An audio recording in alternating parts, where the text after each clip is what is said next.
Hi, beautiful. If you're on the journey of learning to trust yourself again, well, these affirmations are for you. I wrote down 5 affirmations to keep you inspired, keep you motivated, and determined, right?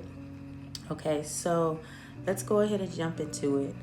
Number 1, I trust myself more each day. Number 2, my intuition is wise and worthy of listening to. Number 3, I am allowed to pause, reflect, and choose what feels right. And number 4, my feelings are valid and guide me toward clarity. And number 5, I release self-doubt and return to trusting myself. Rebuilding self-trust isn't about becoming someone new. It's about remembering who you are and who you were before you started doubting yourself. You are safe to listen to yourself again, beautiful.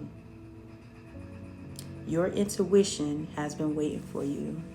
I love you, and remember to keep that crown straight, queen.